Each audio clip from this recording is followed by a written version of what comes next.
우리 감사 예배 5탄입니다. 5탄 오늘 두 번째 오전 시간에 이어서 두 번째 시간입니다. 로마서 8장 18절에서 23절까지 우리 같이 봉독하도록 하겠습니다.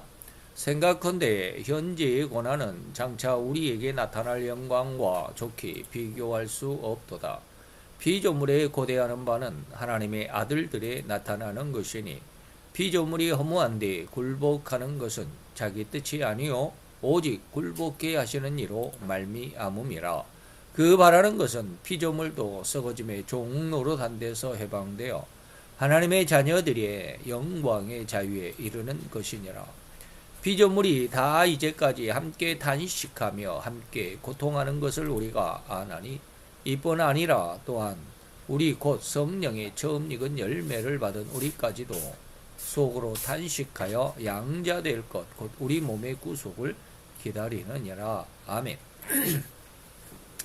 자, 오늘 본문 로마서 8장 18절에서 23절까지 두 번째 시간입니다. 하나님의 아들들에 나타나는 것은 피조물들이 고대하는 바다라고 이렇게 말씀을 지금 하고 있습니다. 그래서 이 말씀에 중심으로 해서 하나님의 아들들이 어떻게 성장해 가나, 세상이 고대하고 기다리는 하나님의 아들들은 어떻게 신앙이 성장해 가는가라고 하는 두 번째 시간입니다. 자, 우리가 지난 시간에 이어서 하나님의 아들들이란 어떤 신앙, 어떤 인품인지 그 네 과정 중에서 나머지 셋째와 넷째 과정을 통해 진정한 신앙의 의미를 알아보겠습니다. 근데 오늘은 셋째 과정만 합니다. 넷째 과정은 이제 하나님의 아들들이 세상을 어떻게 살아가는가라고 하는 세상 삶의 생태를 나타내는, 그래서 다음 주에 두 시간을 통해서 이 말씀을 나눠보고자 합니다. 그래서 오늘은 셋째 과정만 합니다. 그래서 하나님의 아들이 되어가는 비밀 중에 세 번째 과정은 심성 속에서 두 법이 전쟁하고 있다라고 하는 것이죠. 그래서 심성 속에 심중의 전쟁이다. 제가 늘 말씀드리는 로마서 7장, 여기서는 12절로 24절이었는데 21절부터 보면 그런 말씀이 있습니다. 그러나 내가 한 법을 깨달았노니 그 선을 행하기는 원하는 나에게 악이 함께 있는 것이다. 내 속 사람으로 하나님의 법을 즐거워하되 내 지체 속으로 한 다른 법이 있어 내 마음의 법과 내 지체 속에 있는 죄의 법 아래로 나를 사로잡아 온다. 이것이 앞에서도 물론 21절부터 제가 늘 말씀을 드렸지만 그 앞에서도 분명히 기록이 되어 있습니다. 그게 이제 12절부터 내용인데, 율법도 거룩하고 계명도 거룩하고 의로우며 선하다. 그런즉 선한 것이 내게 사망이 되었느냐? 다시 율법이 내게 죽으라고만 하느냐 이 말이에요. 너는 죄를 지었으니까 죽어야 된다. 죄값은 사망이다. 너는 죽어야 돼. 이것만 있느냐? 그럴 수 없다 이 말이죠. 오직 죄가 죄로 드러나기 위해서 율법이 선한데 그 선한 그것으로 말미암아 나를 죽게 만들었으니 또는 이는 계명으로 말미암아 죄로 심히 죄되게 내 죄인데 내 속의 죄를 깨닫게 해서 그 죄로 인해서 내가 정말 죄인이다라는 것을 밝혀내려고 한다. 이게 이제 죄를 지적해서 성령 하나님께서 나로 죄를 깨닫게 하는 그런 내용들이죠. 우리가 율법은 신령한 줄 알거니와 나의 육신에 속하여 죄 아래 내가 팔렸다. 나의 행하는 것을 내가 알지 못하느니 원하는 것을 행하지 아니하고 도리어 미워하는 것을 합니다. 이제 뭐 21절부터 하는 그런 말들이 앞에서도 있죠. 그래서 14절부터도 그런 말이 나옵니다. 그래서 만일 내가 원치 아니한 것을 하면 내가 이로 율법에 선한 것을 시인한다. 내가 하나님의 법대로 살지 못하고 있는 것을 내가 이렇게 보니까 이거 하나님의 말씀이 진짜구나 라고 하는 것이죠. 그런 것들이 쭉 마지막 24절까지 기록이 되어 있습니다. 하나님의 아들로 성장해가는 과정이 정말 신앙이 아름다운 신앙 성장의 과정임을 절대로 철칙으로 잘 기억해 두시기를 바랍니다. 곧 이번 셋째 과정이 진정한 신앙인으로 성장해가는 절대적인 과정입니다. 하나님의 아들로 성장하는 가장 중요한 과정이죠. 곧 이 과정이 없으면 절대로 하나님의 아들로 성장할 수 없기 때문입니다. 하나님의 아들. 그렇다고 해서 딸은 아니냐? 그러면 딸은 제외되냐? 딸도 마찬가지죠. 하나님의 아들 그러면 그 안에 다 포함되어 있습니다. 곧 이 셋째 과정은 절대로 마태 입을 통해서 우리에게 전해진 애통과 같은 의미이고 또한 사도 요한이 우리에게 알려준 보혜사 유래 성령님께서 행하실 3대 책망이라고 할 수 있습니다. 그래서 마태복음의 애통은 우리가 잘 알고요.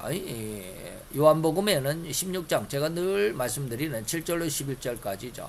내가 떠나는 건 가는 것이 너에게 유익이고 그래서 보혜사가 내가 가면 내가 그 보혜사를 너에게 보낼 것이니 그가 와서 죄에 대해서 의에 대해서 심판에 대해서 세상을 책망하실 거야 라고 하는 것입니다. 그래서 그 제가 늘 말하는 영성인이라고 지난 시간에 설명해드린 바로 그런 부분이죠. 그래서 지난 주간에 말씀드린 그 부분이 오늘도 계속 반복이 되는데 말씀이 조금 다르죠. 지난 시간에는 뭐 영성인 중심이다, 영성인이라는 말이 중심이다. 그래서 오늘은 하나님의 아들들이 중심이다라는 뜻이 그런 조금 다른 것밖에 없습니다. 자, 그러나 오늘은 이 말씀을 조금 다른 각도에서 설명해 드립니다. 뭐요? 영성이라는 말보다는 조금 다른 각도 하나님의 아들들이라는 것이죠. 물론 내용은 거의 동일한 내용이지만 이후 다음 시간에 언급될 하나님의 아들들의 삶에 조금 더 집중하기 위한 사전 작업으로 오늘 하나님의 아들들의 마지막 세 번째 과정을 말씀드린다 이 말입니다. 이 과정을 마태는 애통하는 자로 마태 5장 4절에 말씀했습니다. 요한은 보혜사 유래 성령님이 성도의 죄를 책망하신다라는 요한복음 16장 7절 11절의 말씀으로 그리고 사도행전을 기록한 누가는 땅끝까지 나갈 능력인 성령 세례로 사도행전 1장 8절이죠. 성령 세례로 표현한 부분이 다 똑같다 이 말입니다. 이것을 사도 바울은 이른바 심중전쟁으로 표현한 것입니다. 마음속에 두 법이 서로 싸운다라고 하는 것이죠. 표현은 조금씩 다를지라도 그 내용이나 의미는 절대로 같죠. 더욱이 우리는 이미 마태 애통하는 자, 누가의 성령 세례, 요한의 성령님의 3대 책망에 대해서는 너무나도 많이 말씀을 드렸습니다. 그 의미도 같은 맥락에서 해석할 수 있다고 하면서 많이 말씀드렸죠. 더욱이 이들 저자들은 이런 은혜를 제목상으로 그 내용은 비유나 은유로 기록하고 있지만 정작 사도 바울은 다소 길게 자세하게 설명하면서 직접 어떤 체험을 통과하는가를 설명하고 있다는 점에서 다른 것들은 어떻게 보면 물론 체험적인 것을 말하고는 있지만 사도 바울은 진짜 체험적인 것을 확실하게 이야기해 내 마음속에 두 법이 막 싸운다 체험하고 있다 이런 뜻입니다. 그래서 체험을 중심으로 해서 어떻게 보면 사도 바울은 자기 신앙을 이렇게 직접 실험해 보는 것이죠. 임상시험이다라고 하는 것이죠. 그래서 체험을 어떤 과정에서는 마음이 어떻게 체험을 하고 어떤 변화를 갖고 하나님 앞에 어떻게 나가고 하는 이 성도가 성장하는 과정 속에서 하나님과의 그 성령 하나님과의 자신이 죄에서부터 어떻게 변화받고 또 어떠한 하나님과의 관계 그런 어떤 변화된 과정에서 어떤 심성이고 어떤 심정을 느끼고 그런 것들을 전부 체험적으로 표현한다 이 말입니다. 이런 것을 설명하고 있다는 점에서 우리 성도들에게 직접적이면서 깊은 은혜로 나아가는 이정표가 될 수 있다는 것이죠. 그러나 같은 의미일지라도 표현이 조금 다른 사도 바울의 표현 내용을 따라 오늘 우리는 설명해 간다 이 말입니다. 그 사도 바울은 성도가 신앙이 성장함에 따라 성도가 체험하는 심경의 변화를 기록함으로써 신앙 성장은 이러저러한 심경의 변화 그리고 그럴 때는 이 신앙은 어떻게 성장한다는 의미를 드러내고 주고 싶어 했다라고 하는 그런 해석이 가능하죠. 그래서 로마서 7장과 로마서 8장의 12절로부터 30절까지 내용은 반복입니다. 그래서 로마서 이제 다음 시간에는 2시간인데 다음 시간에는 뭐를 하냐면 로마서 8장 1절로 11절까지가 1시간이고 마지막 31절에서 39절까지가 두 번째 시간입니다. 그러니까 가운데가 빠졌죠. 12절부터 30절까지 내용이 로마 7장 방금 말씀드렸던 14절부터 12절부터 24절까지 내용이 로마서 8장의 이제 체험적인 모습으로 13절로 30절까지 기록이 되어 있다 이런 뜻입니다. 더욱이 우리는 이미 마태에 애통하는 자 이거 쭉 이야기했죠. 사도 바울의 표현 방식을 따라 생각해 봅니다. 그 사도 바울은 성도가 신앙 성장해 이것도 다 했네. 그래서 성도가 체험하는 심경의 변화를 기록했다라고 하는 것이죠. 그 비록 예수 십자가의 대속으로 인해서 모든 죄를 회개하여 용서함을 받는 이른바 구원받는 성도라 할지라도 여전히 자신 속에 들어있는 죄를 결코 홀이라도 들여다볼 수도 그것이 또 죄라는 것 자체도 알지도 깨닫지도 깨달으려고 하는 생각이나 상상조차 가질 수 없다. 그러니까 이런 상상조차 생각조차 가질 수 없다라고 하는 말은 죄가 죽어 있어요. 내 속에 그냥 각 숨어 있는데 그래서 내가 발견을 못해. 내가 죄인이라는 사실, 나는 죄를 짓고 산다는 사실, 내가 말하는 것이 죄라는 사실을 전혀 눈치조차 못 채고 있다. 그냥 내가 말하는 것, 쉽게 말하면 오늘 우리가 예배 시간에 왔으니까 나는 하나님 앞에 의로움이야. 의로운 자야. 내가 의롭다 인정함을 받았어. 라고만 생각을 하지. 내가 하나님 앞에 나와 있는 이 자체가 죄라는 사실을 몰라요.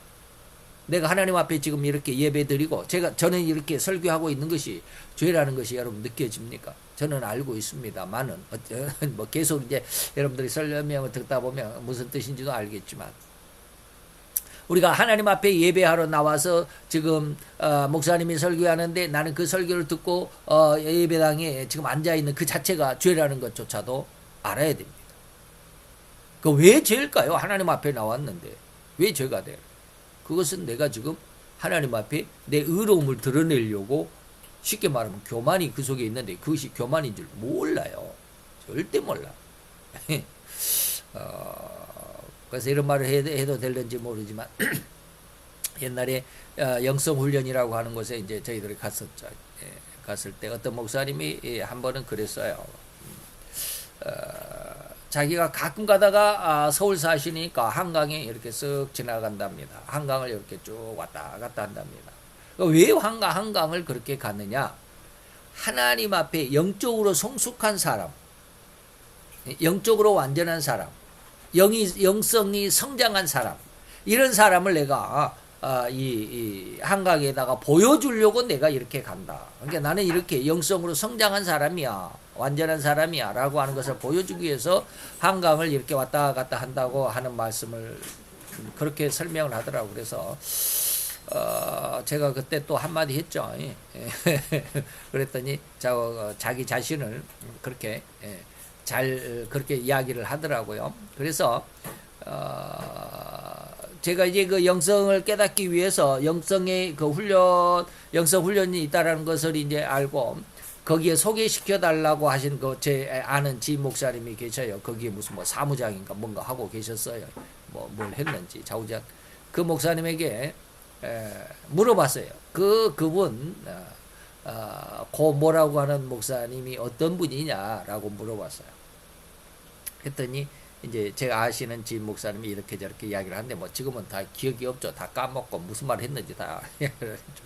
그래서 왜 그걸 물어보냐라고 이렇게 묻더라고요. 그래서 제가 이래저래 해서 자기가 영성으로 완전한 사람이고 그래서 한강을 이렇게 가끔 가다 나가는데 한강에다가 자기를 영성으로 완전한 이렇게 성장한 완전히 된 사람을 보여주기 위해서 내가 이렇게 영성으로 완전히 됐어라고 이렇게 보여주기 위해서 한강을 왔다 갔다 한다라는 말을 듣고 내가 이렇게 저렇게 했다라는 그런 이야기를 한 적이 있거든요.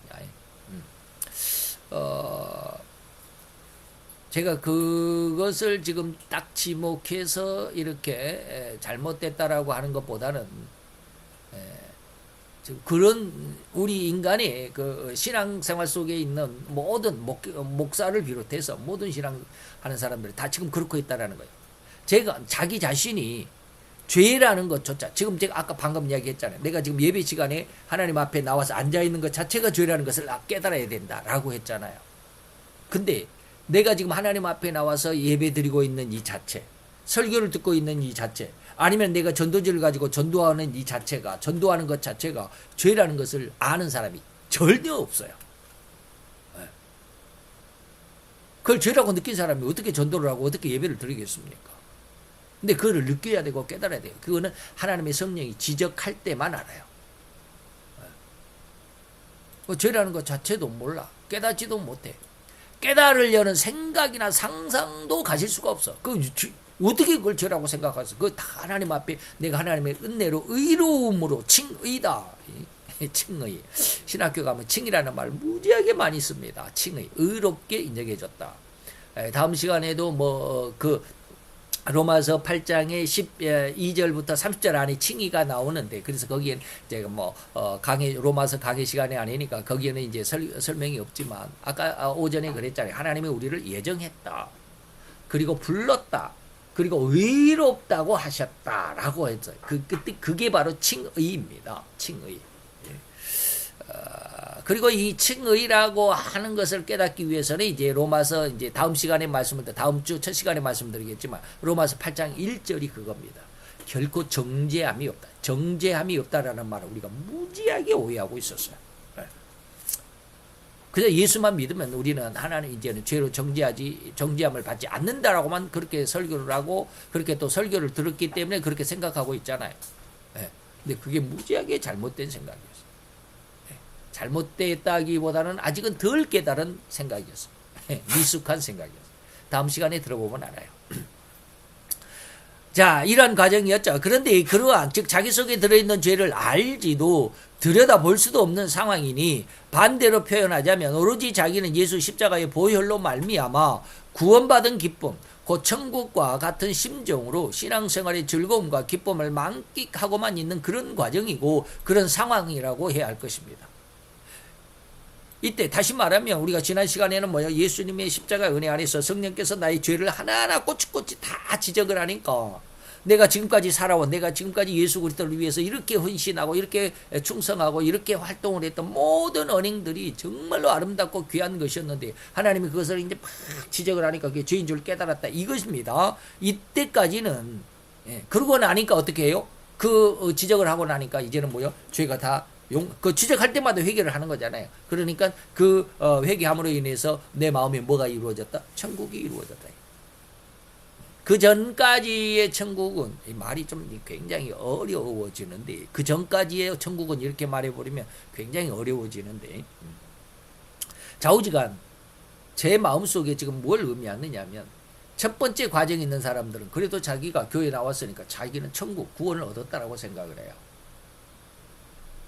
근데 구원이 아니에요. 구원이 아니란 말을 하기가 지금 부담스러우면서도 지금 말씀을 그렇게 드려야만 해요. 근데 이제 두 번째 과정이 오면 진짜 천국을 얻는 거예요. 죄를 그렇게 하나님이 책망을 하시니까 그것으로 인해서 내가 어떻게 된다? 죄를 회개하게 된다. 그러므로 인해서 심령이 가난한 자는 복이 있는데 천국이 저희 것입니다. 구원받았다 이 말입니다. 자, 이런 엄청난 자신감만을 가지고 있었습니다. 천국을 가지고 있죠. 무슨 일이든지 무슨 문제든지 오직 기도만 하면 다 이루어질 것만 같아. 이제는 천국이 내 것인데, 하나님은 반드시 응답하실 것이라고 믿어지는, 제가 믿음은 뭐라고 그랬어요? 능동이 아니라 수동이라고 그랬습니다. 믿음은 내가 믿습니다가 아니라 믿어집니다라는 거예요. 그냥 믿어져. 그렇게. 이게 수동이라고 그랬어요. 그래서 여기다 수동이라고 썼습니다. 수동태로. 하나님은 반드시 응답하실 것이라고 믿어져 버리는 거예요. 이게 두 번째 과정까지 이거예요. 그렇습니다. 그러한 믿음을 가지고 그러한 믿음의 시간들로 또 채워지고 있는 시기니, 이런 자신감을 오직 믿음이라고 믿는 과정이라고 하겠습니다. 이것이 바로 둘째 과정입니다. 믿음이 아닌 믿음의 과정이라고 하겠습니다. 여기서 지금 믿음이라고 그래놓고 또 믿음이 아니라고 그러니 도대체 이게 무슨 말이야? 세 번째 믿음이, 우리가 세 번째 과정이 뭐라고 그랬어요? 진짜 믿음이라고 그랬어요. 진짜 믿음. 어디 있습니까?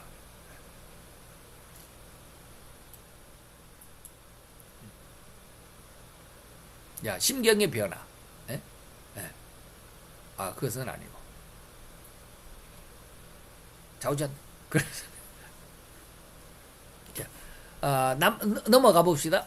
우리 어디까지 했습니까? 자, 그런 믿음과 시간들로 채워지고 있는 시간이니까, 그런 자신감은, 이게 이제 물론 구원을 받은 구원의 믿음이지만, 하나님이 진짜로 기뻐하실 다음에 이제 네 번째 과정이 하나님의 아들들이 세상을 어떻게 살아간다라고 하는 것이 이제 네 번째 과정 중에 제가 설명을 다음 시간에 드리겠지만, 그런 신앙, 완전한 신앙은 아직은 아니다라는 뜻에 의해서 믿음이 아닌 믿음의 과정이라고 제가 여기에서 이렇게 쓴 겁니다.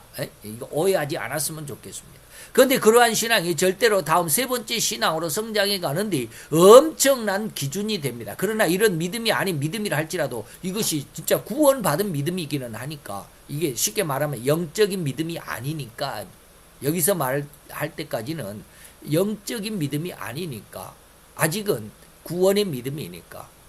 그러나 영적인 영성의 신앙의 믿음으로 성장하는 데는 엄청난 기준이 됩니다. 이 믿음 아닌 믿음이. 이거 이해가 됩니까? 이거 오해하면 큰일 나는데. 믿음이 아닌 믿음. 두 번째 과정을 의미합니다. 둘째 과정을 믿음이 아닌 믿음이라고 제가 이렇게 아주 뭐라 그럴까요? 직격을 해서 이렇게 말씀을 드렸는데, 이거는 쉽게 말하면 구원의 믿음. 이게 이렇게 믿음이 아닌 믿음이라고 하면은 좀 곤란한 문제가 있기도 한데. 자, 오늘 이거 오해 않기를 바랍니다. 영적인 믿음이 아니다 이 말이에요. 구원의 믿음이지만. 그런데 세 번째 신앙, 영적인 믿음으로 성장하는 데는 이 구원의 믿음이 엄청난 기준이 됩니다. 이 믿음이 없이는 신앙이 영적인 믿음으로 성장할 수가 없다라는 겁니다. 그런 과정이라고만 해야 합니다. 이런 과정이 없으면 다음 과정으로 나아가는, 또 성장하는 데 많은 어려움, 아니 성장할 수가 없을지. 다시 말하면 여기 구원의 믿음이 없이는 영적인 믿음으로 성장할 수도 없을지도 모릅니다. 아마 없습니다. 그만큼 이 과정은 진정한 하나님의 아들로 성장해 가는 데 중요하고 핵심적인 과정이라고만 해야 할 것입니다. 이 과정을 다시 마태 기록으로 검산해 보도록 하겠습니다. 하나님의 아들로 성장하는 과정에서 둘째 과정과 여기 셋째 과정을 매우 혼동하는 상황이기도 합니다. 그래서 10년 가난과 애통을 오전에도 말씀을 드렸지만, 애통을 혼돈하는, 이걸 하나로 뭉뚱거려 버리는, 10년 가난할 때 막 회개할 때 마음의 가슴을 치고 통곡한다 그래가지고 10년 가난을 애통으로 이렇게 한꺼번에 싸잡아서 설교하는 그런 목사님도 제가 봤어요. 그런 목사님의 설교도 들은 적이 있어요. 그게 아닙니다. 그렇게 설교해서는 안 돼요. 이 둘째 과정은 10년 가난이라고 앞에서 잘 설명을 드렸습니다. 그리고 셋째 과정은 애통하는 자로 분류할 수 있습니다. 이거 분류해야만 합니다. 이를 사도 요한은 뭐라 그랬냐? 보혜사 위로의 성령님의 3대 사역이라고 했습니다. 그래서 지난 시간에, 그리고 방금 앞에서 잘 말씀을 드렸습니다. 앞에 우리가 오전 시간에. 더욱이 셋째 과정은 사도행전 1장 8절에 성령 세례로 인해서 땅끝까지 나갈 수 있는 능력 충만이라고도 할 수 있습니다. 그래서 사도행전 1장 8절, 성령이 너에게 임하면 너희가 권능을 받는다. 그래서 땅끝까지 간다. 다시 말하면 땅끝까지 간다는 건 좌우로 치우치지 않는다 이 말입니다. 세 번째 과정이 왔을 때야 비로소 좌우로 치우치지 않습니다. 마태의 기록에서는 이 두 부분을 명백하게 구분하고 있음에도 불구하고 우리 기독교계에서는 흔하게 볼 수 있는 혼돈이기도 합니다. 둘째, 셋째, 10년 가나가 애통을 하나로 뭉뚱거려 버린다 이 말이에요.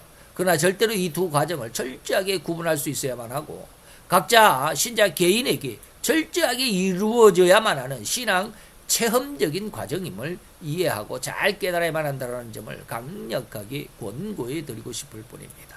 절대적인 체험 과정이다. 자, 그래서 지금부터 하는 이 말씀이 매우 중요합니다. 잘 기억하시고 공부해 두시기를 바랍니다. 자, 앞에 둘째 과정이라고 설명을 해드렸던 10년 가난의 의미를 설명한 내용은 신자의 지난 과거, 곧 이때까지 살아온 모든 죄를 회개함. 그래서 앞 시간에, 오전 시간에도 10년 가난도, 애통도 성령 하나님께서 죄를 책망하시는 모습은 똑같은데, 10년 가난 상태 속에서 성령님은 뭘 책망하냐? 과거의 죄만을 책망합니다. 너 이거 옛날에 이거 잘했다라고 생각했잖아. 네가 헌신이라고 생각했잖아. 이게 충성이라고 했잖아. 근데 그런 것들이 다 이렇게 해서 하나님의 뜻에서는 이게 잘못된 거야라고 하는 거예요. 이것을 그래서 과거의 죄라고 아침에 설명해 드렸습니다. 그 성경의 말씀이 신자의 심성 속에 있는 죄, 이것저것을 지적하여 회개하도록 하시는 은혜이며, 이 회개가 바로 구원의 시점이 된다라는 의미였습니다. 그런데 이에 반해서 지금 셋째 과정이라고 설명하고 있는 이 애통하는 자는 자신의 내면을 책망하십니다. 그 속을 들여다보는 은혜를 얻는 신자고 그런 신자의 신앙 상태로 성장하게 됐다 이 말입니다. 곧 이런 눈은 절대로 보혜사 위로의 성령님의 죄에 대한 책망을 받아야만 가능할 뿐이고 이 성령님의 죄에 대한 책망 외에는 절대로 자기 속에 들어있는 죄의 근성, 쉽게 말하면 죄의 죄성을 들여다볼 수가 없습니다. 또한 이 셋째 과정은 애통하는 자 혹은 심중전쟁 또는 성령 세례요 보혜사 위로의 성령님이 신자의 죄를 책망하는 실로 심령 가난의 시기에 죄를 회개하는 상황이나 심정과는 절대로 현격한 차이를 보인다고 해야만 옳을 것입니다. 온통 나라고 하는 나 자신이라고 하는 한 개체가 세상에 존재하는 것 자체가 죄악이라는 것이 깨달아지는 이게 세 번째 과정입니다. 두 번째 과정에서는 나의 존재 가치를 하나님이 지적하지는 않습니다. 내게 어떠한 삶을 살았느냐, 죄된 삶이었다라는 것만 지적을 합니다. 그런데 세 번째 과정 속에서는 성령님이 나에게 죄에 대한 책망이라고 하는 것은 나 자체를 책망하는 겁니다. 내가 세상에 존재하는 것 자체가 죄야. 내가 말하는 것 하나하나가 모두가 다 죄야. 그래서 내가 아까 방금 이야기했습니다. 내가 지금 예배하러 목사님이 설교를 하고 계시는 그 설교 시간에 내가 예배당에 나와서 앉아있는 것 자체가 죄다라는 것이 느껴지고 깨달아져야 됩니다. 이게 바로 셋째 과정입니다. 셋째 과정이 아니면 절대로 이거 깨닫지 못합니다. 오로지 선이란 호리만큼도 찾을 수 없는 절대적인 죄악 덩어리임을 가슴 절절하게 처절하게 고백하는 슬픔과 가슴을 찢는 듯한 회개의 절규라고 할 수 있습니다. 무엇이? 애통이 말이에요. 그래서 사도 바울은 성도의 심성 속에 두 개의 법이 존재하고 있음을 발견하게 된다고 하였자는가 말입니다. 곧 하나님을 따르고자 하는 선한 법이 있는가 하면 반면에 세상의 욕심과 야망을 따르고자 하는 육신의 법이고 지체의 법이라고 하는 것. 이 두 법이 싸울 때마다 오직 지체의 법이 항상 승리하더라는 겁니다. 그전까지는 몰랐어요. 구원의 신앙까지, 구원의 믿음까지는 내가 지금 아직은 하나님 앞에 내가 천국을 얻었으니까 얼마나 즐겁고 기쁜지 몰라요. 그냥 교회에 나온 것 자체가, 성경을 읽는 것 자체가, 기도하는 것이 너무너무 기쁨이고 즐거움이고 세상 지나가는 사람에게 전도지 한 장 돌리는 것 너무너무 기쁨이야. 내가 오늘 또 하나님의 영광을 위해서 살았다라고 생각을 해요. 근데 세 번째 단계 딱 들어가면 그 자체가 죄라는 것을 또 지적을 해요. 기가 막힌 거예요. 그 전에는 내가 이렇게 하나님 앞에 전도지 하나 돌리는 게, 내가 한 생명을 또한 잉태하게 하는 하나의 행동이었다. 하나님이 선하게 기쁘게 여기시는 것이다라고 느꼈던 그것이 세 번째 과정에 오면 죄에 대한 책망을 받게 되면 이것이 죄였다라는 것이 느껴져요. 왜요? 네가 그것은 네 속에, 네 교만 속에 있어. 나 오늘 하나님의 영광을 나타냈다. 하나님의 사랑을 내가 나타냈다. 내가 전도했다. 이것이 느껴지는 거야. 그렇기 때문에 그게 죄예요. 하나님이 그 마음까지를 두 번째 과정에서 그걸 모르고 있었지만 세 번째 과정에서 그것까지 하나님이 다 깨끗하게 회개하기를 원하십니다. 그래서 세 번째 과정은 뭐예요? 나 자체가 죄야. 나 자체가. 내가 세상에 존재한다는 것 자체가 죄야. 내가 생각하는 것 자체가 죄야. 나는 죄밖에 생각할 것이 없고 내가 말하는 하나님의 영광 막 찬양하는 것이 정말 하나님을 찬양하는 것이 아니라 내 욕심을 막 찬양하는 거야. 이런 게 보여져야 돼요. 어저께 제가 레인보우 리턴즈라고 하는 그 목사님이 계셔요. 의사 목사님입니다. 의사분인데 저는 처음에 그분이 목사인 줄을 몰랐어요. 동성애를 아주 심도 깊게 이렇게 목사니까 동성애에 대한 성병 같은 거 매독이라고 그러잖아요. 이런 것들을 아주 잘 설명하시는 의사의 어떤 그 관점에서 의사의 시각으로 인간의 어떤 질병의 시각으로 보니까 아주 기가 막혀요. 근데 나중에 보니까 그분이 목사님이시더라고요. 의사 하시다가 이제 목사로 이제 그 신학 공부를 하고 목사가 되시는 모양이에요. 근데 어제 제가 우연히 또 그분의 그 동영상을 하나 어떻게 보게 됐어요. 근데 우리나라 복음성가 중에 김땡신이라고 하는 복음 가수가 있습니다. 지금도 엄청나게 활발하게 활동하고 있습니다. 저도 가끔가다 우리 복음 가수에 보면 그 작곡 김땡신이라고 나옵니다. 아주 유명한 보험 가수입니다. 근데 그분에 대해서 어저께 저격을 하더라. 나 그분 어제 그 동영상 보고 깜짝 놀랐어. 우리나라의 거의 최고 탑이에요. 그 복음 가수가. 근데 그분은 그렇게 찬양을 나가면 그 찬양을 인도하고 그냥 어떤 집회에 나가면 찬양 인도하고 하면 이게 사례비가 나오잖아요. 그러면 그 사례비를 가지고 창녀촌에 간다는 거예요.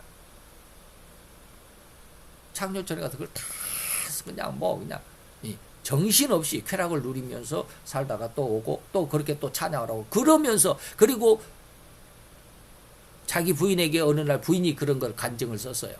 이제 이혼을 했는데 이혼을 하자고 그래갖고 이혼을 했어요. 왜 이혼을 하자고 그런 거예요? 딴 여자가 있었어요. 복음 가수하고 어떻게 해갖고 또 이혼을 했는데 그래서 이제 그 남편이 자기 남편 김땡신 가수에 대해서 이렇게 썼는데 어느 하루는 약봉지를 딱 갖고 와가지고 약을 먹으라고 그러더래요. 그래서 왜 그러냐 그러니까 이게 자기가 매독에 걸렸다. 창녀촌에 드나들다가 매독에 걸렸는데 당신도 혹시 그럴지 모르니까 약을 먹어야 된다 그래갖고 먹었대요. 근데 그러면서 자기 이제 성기를 보여주는데 이게 매독에 걸린 성기가 이게 말할 수 없이 아주 그냥 흉측하더래요. 그래갖고 나섰겠죠. 그리고 나서 이제 다른 여자가 생겼고, 그래서 그 여자하고 이제는 이제 새로 재혼을 해가지고 두 부부가 그렇게 요즘에 복음 뭡니까 집회에 그렇게 나간대요.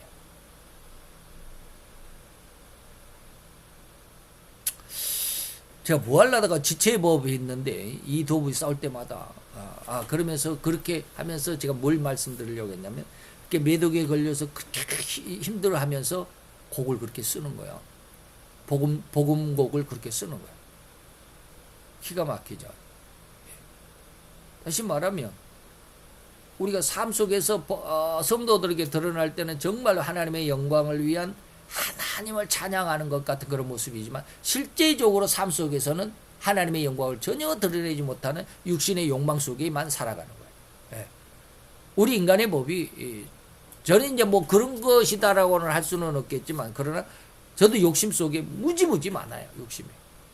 제가 지난 시간에 계속해서 이야기하지만 창세혼이라고 하는 하나님의 그 어떤 비전이라고 저는 이야기를 하지만 지난 시간에도 말씀을 드렸지만 그것이 제 욕심일 수도 있어요. 근데 지금은 저는 그 상태밖에 안 돼. 이것을 넘어가지를 못해요. 오전에 말씀드렸지만 제 스승 목사님이 로마서 7장 8장을 강의하면서 뭐라고 그랬다고? 최소한 목회자는 최소한 물질과 가족주의에서 벗어나야 된다 라고 이렇게 말씀을 하셔요. 근데 저는 아직 물질을 벗어나질 못하고 있어요. 그게 저희 스승 목사님의 그 로마서 7장 8장을 들으면서 굉장히 마음이 괴로워요. 그렇게 못하니까. 그런데 제 나름대로 아직은 나는 여기밖에 안 돼요. 하나님. 이 상황 속에서는 이것을 기도해야만 해요. 라고 지금 저는 그렇게 기도합니다. 왜? 다윗도 원수를 위해서 원수를 죽여달라고 그렇게 기도하잖아요. 시편에 보면 전부 그런 내용들이에요. 하나님 저 원수들이 나를 에워쌌나이다. 저들이 나를 죽이려고 하나이다. 그러면서 그들을 하나님께서 처결해 달라고. 이런 모습까지 없어야 되는 게 완성된 세 과정 속에 이제 통과한 자들이에요.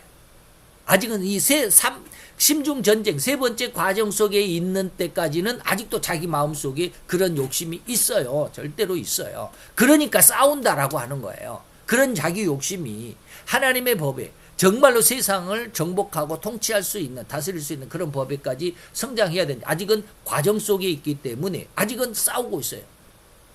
그러니까 내 마음 속에 내 자체가 죄악 덩어리다라는 것이 느껴지면 지금 나는 심중 전쟁 속에 있다라고, 세 번째 과정 속에 있다라고 생각해도 됩니다. 그런데 아직은 그것이 완성되지 않았기 때문에 아직은 그 욕심이 지금도 있어요. 그래서 내가 날마다 내 속에 두 법이 싸운다. 근데 그 두 법이 싸울 때마다 하나님의 법이 나를 좀 이겼으면 좋겠는데 하나님의 법이 이겨본 적이 없어. 이겨본 적이 없어. 항상 지체의 법이 승리할 뿐이에요. 이게 절대적입니다. 하나님의 법이 절대로 이기지 못하는 게 이게 뭐 안 이긴다 해도 좀 이상하니 말을. 이길 수가 없다라는 게 아니고요. 그렇게 말하면 안 돼. 그래서 지금 말이 지금 버벅거리는데 하나님의 법이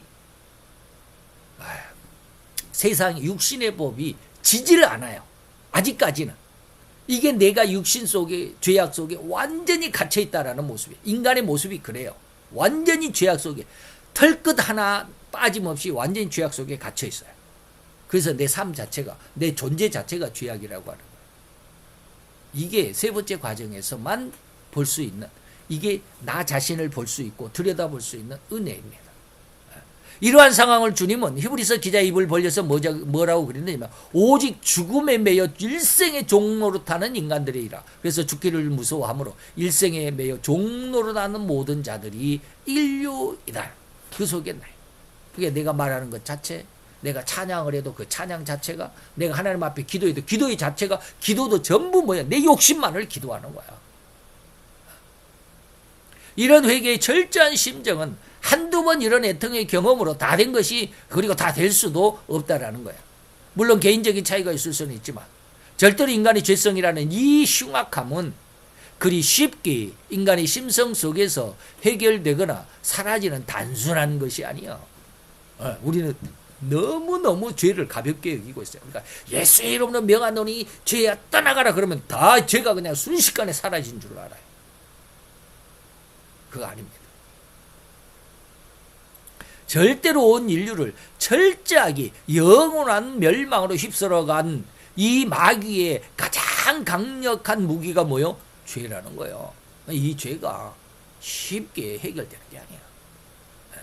근데 하나님은 그 죄와 싸우라고 엄청난 피투성이 혈투가 되도록 싸워서 피투성이가 돼도 기진맥진해가 아주 그냥 내가 질 정도로, 그래도 다 죽어갈 것 같으니 숨만 까딱까딱 붙어있는, 일어날 힘조차 없이 그 정도로 죄와 싸워야 된다 이 말이에요.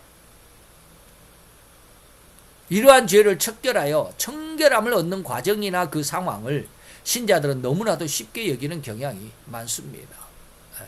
예수의 이름이면 다 해결되는 것 같아요. 아까 두 번째 과정에 제가 그런 말씀 드렸잖아요. 구원의 과정 때는, 구원의 신앙 때는 그냥 기도만 하면 다 될 것 같아요. 모든 것이 믿음이야, 믿음. 그것도 모르냐고. 그거 기도하면 되는데 왜 그거. 저도 그런 때가 있었어요. 기도하면 됐을 때가 있었어요. 절대로 오해며 착각입니다. 그저 예수 십자가의 대속의 보혈을 믿는 그 믿음으로 순식간에 이 모든 죄악을 한 점 먼지 알갱이가 바람에 날려가 사라지듯이 없어지는 것이 절대로 아닙니다. 오해하지 말기를 더욱 강력하게 권고해 드려 마지 않습니다. 어쩌면 끝없는 가슴을 찢는 회개의 기간이 필요할지도 모르겠습니다. 그러나 절대로 끝은 있습니다.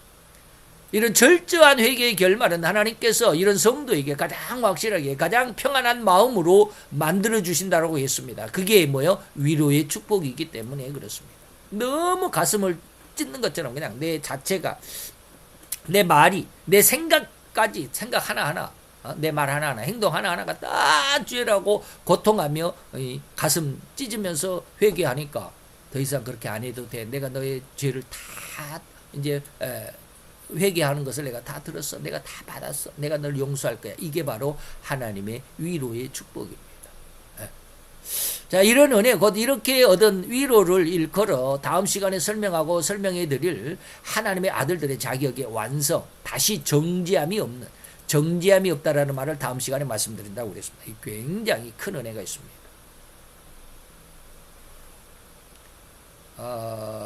성경에 보면 제가 이제 로마서 8장을 이렇게 이제 공부를 하면서 느낀 것이 뭐냐면, 하나님의 백성을 성경에서는 두 단어로 이야기합니다.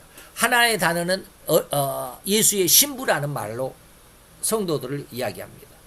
그런데 로마서에서는 지금 뭐라고 그래? 정죄함이 없는 하나님의 아들들로 이야기합니다. 이 둘의 차이가 뭘까요? 이제 다음 시간에 그 말씀을 드리겠습니다. 신부는 큰 틀입니다. 큰 의미에서 신부라고 그럽니다. 그런데 그 큰 틀 신부 안에 한 귀퉁이에 하나님의 아들들이 있습니다. 신부와 아들들과는 조금 질적인 차이가 있습니다. 그런데 다 신부라고는 해요. 다 신부라고는 하지만 하나님의 아들들은 그 안에 아주 특별하게 모인 사람들이 있습니다. 이 사람들이 정죄함이 없다라는 거예요. 어린 양이 신부라고 했을 때는 아직 정죄함이 있습니다. 쉽게 말하면 구원의 은혜 안에 들은 사람은 신부라고 그럽니다. 물론 이제 하나님의 아들들도 신부에 포함시킵니다. 그러나 하나님의 아들들이 되려면 구원의 은혜 안에서 이제는 어떻게 왔다? 영의 은혜 안으로 회개, 영의 은혜, 보혜사의 책망을 받아서 하나님의 아들들의 모습이 됐을 때는 이제는 신부라는 말보다는 하나님의 아들들, 죄의 정죄함이 없는 자들로 표현하고 있습니다. 그 말이 다음 시간 첫째 시간에 들어옵니다. 이게 8장 1절입니다. 그래서 제가 이 정죄함이 없다라는 말 8장 1절에 이제는 예수 그리스도 안에서 결코 다시는 절대로 정죄함이 없다라는 말을 너무 많이 오해하고 있어요. 이 구원의 심령 가난의 단계 속에서는 정죄함이 없다라는 말을 써서는 안 됩니다. 그건 다음 시간에 이야기하겠고요. 더욱 이 셋째 과정에서 절대적인 특징이 한 가지 더 있습니다. 이 과정의 은혜는 절대로 성령이 주관하시고, 물론 뭐 구원의 은혜도 성령이 주관하심인데 성령님이 주체이시기도 합니다. 성령님이 역사하실 때는 절대로 심령 가난의 은혜를 경험한 성도야, 이게 아주 중요합니다. 심령 가난의 은혜를 경험한 성도여야만 심중 전쟁의 은혜로 들어갑니다. 그래서 앞에서 제가 계속 이야기한 거예요. 자, 예수 십자가의 대속의 보혈이 덧입혀진 성도여야만 이렇듯 보혜사 위로의 성령님이 역사할 수 있는 기준이 된다라는 것을 기억해야만 합니다. 물론 특별하게 뭐 아주 급작적으로 하나님의 특별한 은혜가 있지만 그건 우리가 생각에 의해서 조금 제외시켜 놓습니다. 자, 물론 사도 바울이 다메섹 도상에서 부활하신 예수님을 만남으로 호련히 그리스도인으로 변화받은 이러한 상황은 로마서 7장 9절 하반절 있죠. 계명의 이름에 성령의 은혜를 깨달았으니까 이것은 둘째 과정이라고만 해야만 할 것입니다. 이 계명에 이르렀다라는 말은 곧 율법의 진정한 의미, 곧 율법이 감추고 있는 비밀인 예수님을 깨닫게 되었다는 의미고 예수님을 만났다라는 의미입니다. 곧 이 말은 로마서 7장 9절의 하반절에 이 계명이 이르러 죄가 살아났다라는 것을 사도 바울은 다메섹 도상, 다시 말해서 사도행전 9장의 말씀과 로마서 7장 9절 하반절의 말씀과 같은 의미입니다. 이때 사울이 다메섹 도상에서 예수님이 사울아 사울아 내가 어찌하여 나를 핍박하느냐 하시거늘 주여 니시오니까 나는 죄인입니다. 이런 뜻입니다. 이게 바로 계명의 이름이 죄가 살아나고 죄가 깨달아지고 내가 겸손해지고 내 혈기, 내 죄성, 죄가 죽어간다. 이런 뜻입니다. 이렇듯 누구든 예수님을 진정으로 만나게 된다면 절대로 자기의 지난 모든 죄를 깨닫게 되고 죄된 삶을 살아왔음을 고백하면서 회개하게 된다는 이런 의미이고 이런 과정, 이런 의미가 바로 푸토코의 가난, 이게 심령 가난, 푸토코의 가난, 곧 생명이신 예수님, 생명이신 말씀이 나의 죽은 영을 어루만져 주시니 내 영이 살아나는 상황, 내가 그동안 모든 죄를 철저히 지적받고 깨달아 회개하는 상황을 의미하고 있습니다. 사도 바울이 다메섹 도상에서 바로 이런 은혜를 받은 겁니다. 그리고 이어진 로마서 7장 9절로 14절의 경험이 바로 셋째 과정인데 곧 애통의 은혜고 회개이니 절대로 보혜사 유래의 성령님이 신자의 심중에 깊숙이 가장 은밀하게 숨어있는 죄의 근성, 죄성을 척결하시는 그런 상황입니다. 그래서 마음속에서 전쟁, 곧 의의 법과 지체의 법이 서로 싸우는 이러한 상황을 심중전쟁이다. 의를 원하지만 하나님의 뜻을 살기, 신앙적인 아름다운 모습을 살기를 원하지만 실제로 절대로 지체의 법만을 추종하고 살아가는 이러한 존재임을 깨닫게 되는 과정이 바로 심중전쟁입니다. 이를 잘 이해할 수 있어야 하고 구별할 수 있어야 합니다. 다시 한번 확실하게 심령 가난은 이전의 상태, 곧 바울이 말한 죄가 죽어있고 내가 살아있는 이런 과정, 그리고 심령 가난, 이때는 뭐야? 죄가 죽어있는 것이 아니라 죄가 살아나고 내가 살아있는 것이 아니라 내가 죽어가는, 그래서 죄의 생아사가 되고 애통하는 자는 뭐야? 심중 전쟁이 되고 이런 상황을 분명하게 구별할 수 있기를 바라면서 핵심만을 설명해 정리해 드렸습니다. 그리고 이제 다음 시간에는 이제 하나님의 아들들이 어떻게 세상을 살아가는지를 세상이 기대했던 하나님의 아들들을 통해서 8장 1절로 11절, 다음 시간에는 31절로 39절까지 은혜를 들여다보도록 하겠습니다. 기도합시다. 할렐루야. 주님, 오늘도 이와의 귀한 은혜와 은총을 주께 감사를 드리나이다. 주의 영광 앞에서, 주의 은혜 앞에서, 또 주의 보호하심 안에서 진실로 주의 영광의 아름답고 귀한 진이 안으로 오늘도 이 시간 함께 이끌림을 받고 보호하심과 인도하심을 받은 줄 믿나이다. 아버지 여호와여, 주의 진리의 말씀이 우리에게 살아 생명력 있고 또한 살아 움직이는 아버지며 운동력 있는 귀한 말씀이 되어서 우리의 영광과 미관절과 골수로를 찔러 쪼개기까지 하시며 우리로 살아 생명력 있는 귀한 신앙으로 성장케 하시고 인도하시고 보호하시고 양육하신 줄 믿습니다. 이 은혜와 은총 가운데 더욱더 하나님 앞에 올바로 또 굳건하게 세워질 수 있는 신앙을 아버지 하나님이 갖기를 원하는 모든 자들의 심령들 위에 주님 축복하여 주옵소서. 예수 그리스도 이름으로 감사와 기도드려 싸움나이다. 아멘.